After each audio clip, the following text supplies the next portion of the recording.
One of the most exciting parts of each baseball season is coming up very soon, the trade deadline. Let's look at some of the biggest names that could be traded and where they're most likely to go. Shout out to everyone on here. If you want to see your name on here, link is down in the description. Let's get right into it with the biggest name on the trade market, one of the biggest names on the trade market in a very long time, Juan Soto. The Nationals' asking price is extremely high, as it should be. Strasburg or Corbin will most likely be included in this deal to dump their contracts. I did a full 10-minute video talking about his most likely destinations, which I'll put on the screen if you want to watch after this one. But my prediction is he goes to the St. Louis Cardinals. If they want to get back in the serious contenders conversation, then this is their chance, as they aren't in there yet. But a big three of Nolan, Goldie, and Soto would more than do that. Starting pitcher for the Cincinnati Reds, Luis Castillo, the top starting pitcher on the market this deadline. He was great in the second half last season after struggling early, and he's only gotten better, having his best season so far this season. One of the best changeups in the game, and most contending teams will try to land him. My prediction is he goes to the New York Yankees. I'm not sure how to describe it, but he just feels like a Yankee. Another elite arm to go into that rotation. Pittsburgh Pirates outfielder Bryan Reynolds. His name isn't talked about as much as it was last deadline, but the Pirates are yet again sellers, and Reynolds is their best player. With the outfield market being as dreadful as it is, and Reynolds being under contract until 2025, the Pirates could get a lot back in this deal. Prediction, the Pirates' asking price will be too high, no one meets it, and he stays for at least another few months in Pittsburgh.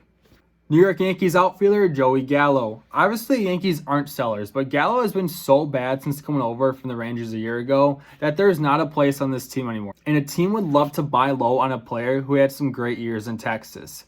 Prediction, he lands in Philadelphia.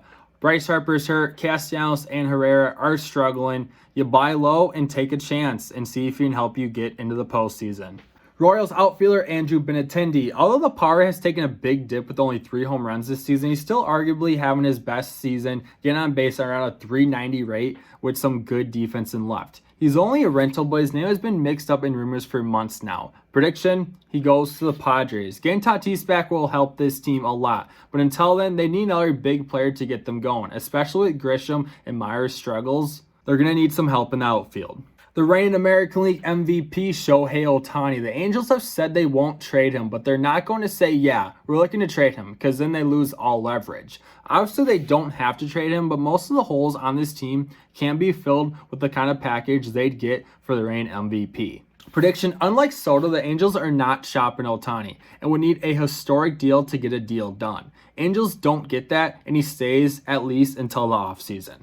Athletic starting pitcher Frankie Montas. Surprisingly, they didn't trade him with the rest of their fire sale this offseason, but this deadline is almost a guarantee to get traded from the second worst team in baseball. He finished 6th in Cy Young voting last season and has put up even better numbers this year. With a year and a half of control left, the A's should continue to get more good prospects. Prediction, St. Louis lands them. Let's say they land Soto. They're still missing the ace starter. It'll be tough after the prospects they have to give up for Soto, but they should still have guys left to get this done. Cubs catcher Willson Contreras. The last position player on that 2016 team will be gone within the next week. The Cubs should just extend their current face of the franchise, but one of the biggest markets in sports is too cheap for that. Arguably the best catcher in the National League this season will make a contending team very happy with his .850 OPS. Prediction, Houston Astros get him. They are yet again bidding for another World Series appearance. Their biggest hole in the lineup is at catcher. This makes a ton of sense. Cubs outfielder Ian Happ. Another good player on this team who was once a top prospect will also most likely be gone. Making his first All-Star appearance this season, he doesn't need to be gone since he's under contract for next season too, but if you're the Cubs, you know you won't be a contender again next year, so you might as well maximize your return. Prediction, he goes to the Yankees. They missed out on Benintendi, who can't even play in Toronto, but they land someone almost just as good and under contract for another year to replace Gallo or Gonzalez and or Aaron Hicks. Nationals first baseman Josh Bell. Soto will be the top guy I talked about in DC, but Bell is still one of the best bats on the market. An OPS plus above 150 and a 3.5 B WAR. Washington has signed themselves up nicely for one of the best farms in baseball. Prediction, he goes to Milwaukee Brewers. Hard to win the division or make a deep run without even one elite bat. Bell would instantly be their best hitter in the lineup. Want more in-depth trade deadline talk and all current related baseball topics? Go check out Pack the Brew on Spotify, where we talk baseball for an hour straight each and every week. Next man up from the Baltimore Orioles, Trey Mancini. They've gotten themselves in the hunt with their recent success, but unless they make up even more ground in the next week, I still see them as a seller. I'll say regardless if they sell or not, they should keep Mancini. Usually every team has that one guy that sticks through rebuilds, and especially what he went through to come back, he should stay.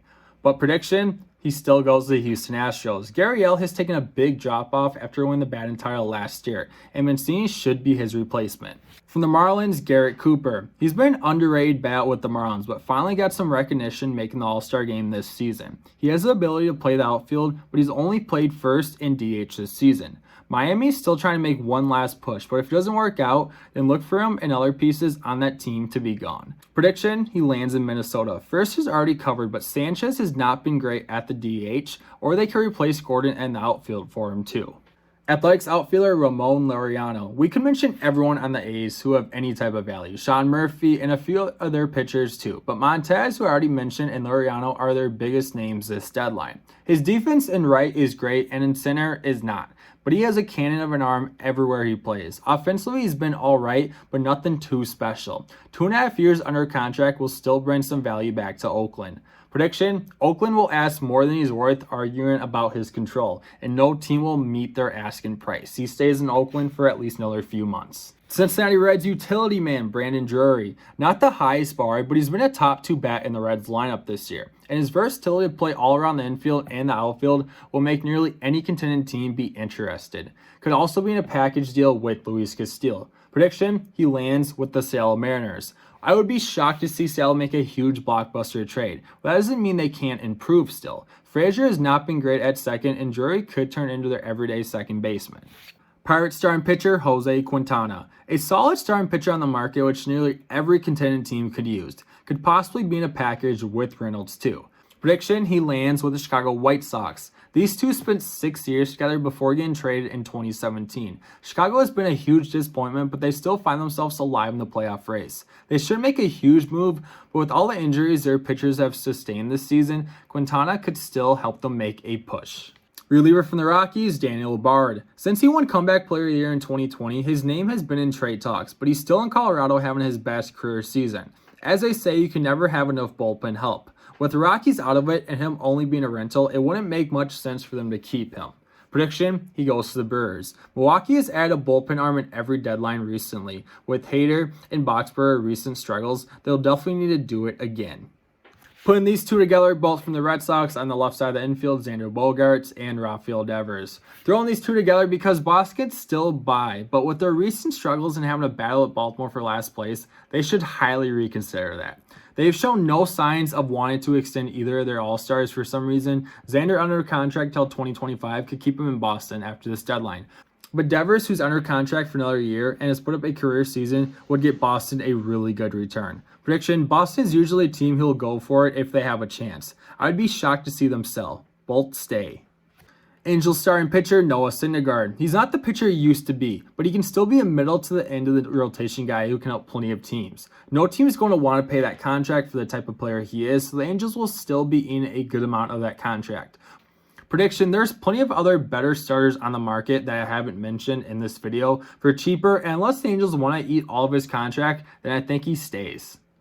Starting pitcher for the Texas Rangers, Martin Perez. Far and away his best year in 2022 in his 11 years in the majors. Texas isn't touching the playoffs and his contract is up after this season. A near 3 FIP and All-Star this season will make a contending team very happy. Prediction, he goes to the Blue Jays. Manoah, Gausman, and Stripling have been great, but after that, it's been rough. You really want to get at least 4 good starters for the playoffs. With him being a rental, it shouldn't cost a ton. All right, that's going to be it. There's plenty of other players I could have mentioned. David Peralta, Nelson Cruz, Dominic Smith, and plenty of others. But I'm not going to mention every single player who could be traded at the deadline. Just want to go through some of the biggest names. Obviously, it would take like an hour long to mention every single player. So if you guys still enjoyed, please leave a like, subscribe if you guys have not already. Really appreciate it. If you guys disagree where I picked some of the players to go, no big deal. Let me know where you guys think they're going to go down in the comments below.